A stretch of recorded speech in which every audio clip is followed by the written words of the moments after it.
Hi, I'm Trevor Moore. Did you know that it's illegal to say Mr. Electric is the best villain? it's illegal? It's a federal offense. It's one of the only sentences that you're not allowed to say. Now, it was okay for me to say it right then because I was just telling you that it's illegal to say. I really think Mr. Electric is the best villain ever. Insanely illegal. Ridiculously, recklessly, insanely illegal. Yet even more illegal to show an illustrated diagram. Insanely illegal, ridiculously, horribly felonious, because they will come to your house in the middle of the night and they will lock you up. Okay, Mr. Electric. And I'll say this to my grave. He is the best villain ever. Don't at me. If you try, I'ma fight you to the death because of it. Mr. Electric, what can you say about the guy, really? Obviously, Mr. Electric, who was portrayed by George Lopez, you know, one of my favorite comedian. In this film, he seemed as like a simple, one-dimensional villain that just, you know, just want to conquer the world and just beat up the heroes and become victorious. Well, for me, there's a little bit more in depth with Mr. Electric, in a way that seems like you need a repeated viewing and learn more about the guy within the film. And it's not like he's a one-time thing. He is full of so many jokes that are either so funny or so many expressions that literally everybody could just take a picture in each scene he is in and literally makes a meme out of it. That's how relevant he is. I mean, in terms of like the meme community, but in a more of a lecturer or, you know, movie lesson types about characters, he seems too simplistic. He seems too one-dimensional. He seems not really important. Well, this is where I come in, and I explain to you guys why Mr. Electric is the best villain ever. The first thing I want to talk about, what makes him stands out as a character, most notably, is the design. I feel like with most villains, the design has to be a little bit more complex, has to be a little bit more well-known, and most villains' designs are so complex in more ways than one. But I mean, it's just a circle with four doodle lines, and those doodle lines are just electricity and his details, you know, showing how he's full of electricity. And it's not just like a, you know, type of joke thing. Oh, he's Mr. Electric because, you know, he's electric. You know, no, it's more like this is his character. And looking in his info, he used to be the guy who helped running the planet Drool, which is the fictional planet from the film. And because of his design, it allows George Lopez to only focus on his face mostly. Because with most actors, when they're tasked to play a villain in either live action films or TV shows, they have to use their whole body to portray the characters. With voice actors, they have it a little bit easy. They only use their voice to voice their characters in the way that it followed the mannerism of how the animators drew and colored the characters. With George Lopez, his goal with his character, Mr. Electric, he has to focus on his face.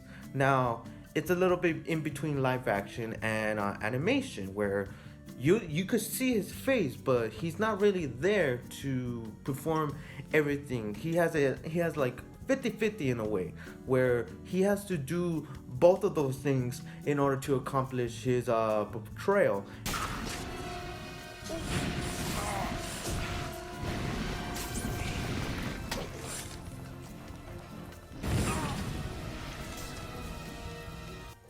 Not for reals. Seeing the clips, it very obvious he did a very fine job. I'm surprised he didn't want an Oscar for it.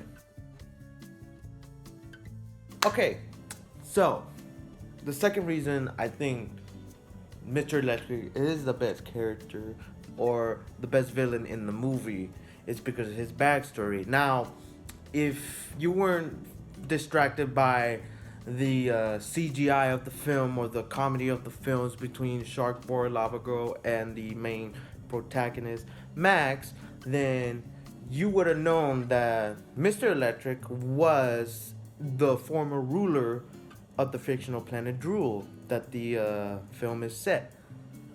And because of Max, Mr. Electric, instead of being a ruler that either it wasn't really explained that he even was a bad ruler per se. So you have no idea if it was even deserved to be dethroned or he was straight out kicked out of his throne with no reason, as in a fallen hero who turns into a villain. And in that case, it just seems a bit sadder now thinking about it. So not only you know that Mr. Electric used to be the former ruler of Drool until this blonde boy right here decided to be like, nah, I'll make this. This is my planet now. Decides now he's just a guy, making sure that all the powers and making sure that the planet itself is safe and good.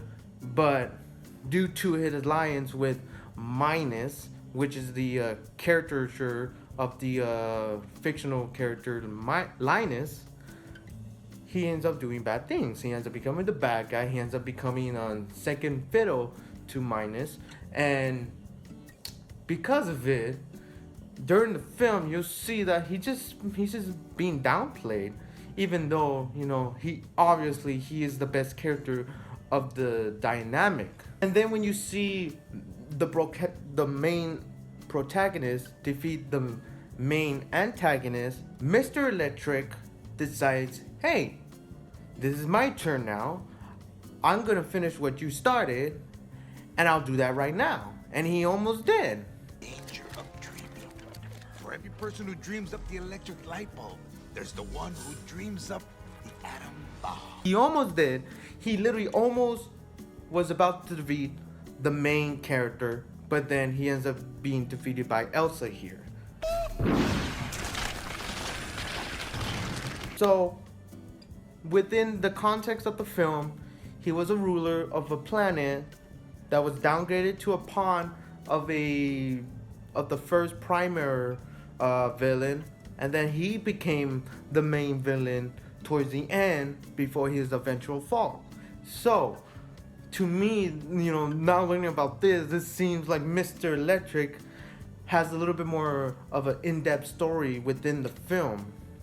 But unfortunately, the film is so focused on, if you dream more, you'll be inspired to be a better person or inspired to do incredible things. Not realizing it did not also include, oh yeah, you might also ruin somebody else's dream and somebody else's accomplishments. But whatever, that's nothing, Okay, so we already got why he looks appealing, why he's doing the things he's doing.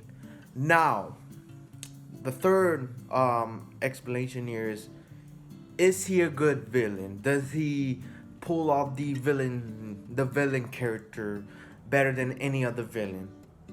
And he does. I mean, yeah, he got stopped by Ice Queen, but in terms of his, brutality and his attacks on the characters, he does not give a single fuck.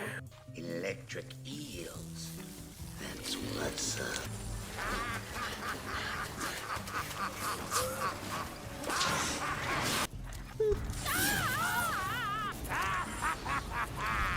I mean, he's literally electrocuting kids. Like, that's just really scary of itself. And not only that, he actually almost kills Sharkboy. Let's not forget, he almost killed Sharkboy. He made Lavagirl sacrifice herself to save Sharkboy, which that's like almost double kills right there. And even before that, when he had the upper hand from the sneak attack, I mean, Lavagirl trying to stop him, she thought she actually got him, you know, but it was a fake out. It was a swerve. He's indestructible. I mean, when you look at Thanos, you know, one of the most powerful villain that took everything from the Avengers, you know, not only fighting effort, time traveling, and also using the Infinity Stone itself to defeat Thanos. You know, that was a long way to defeat him. How can you defeat an electrical man who doesn't even bleed? Thanos bleeds. That's like the number one rule. If something bleeds, you could kill it. You cannot kill Mr. Electric. That's why they had to go through this fucking bullshit journey of getting the Ice Queen's power from the crystal just so they could at least defeat him into pieces. It might seem like, okay, this might be far stretching. No, here's the thing. With Mr. Electric, he has no boundaries, he has no weaknesses other than his own cockiness. Really believe you could stop me? Oh.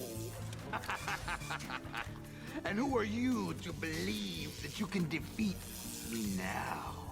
And I believe that's what brings him down. And because of it, we lost a villain. And this is why we don't have another Sharkboy and Lavagirl film, because Mr. Electric is gone. Who can you compete? Who could replace Mr. Electric? Nobody. Like, literally nobody. That's why they haven't made another film, because you cannot replace the guy. That's how good he is.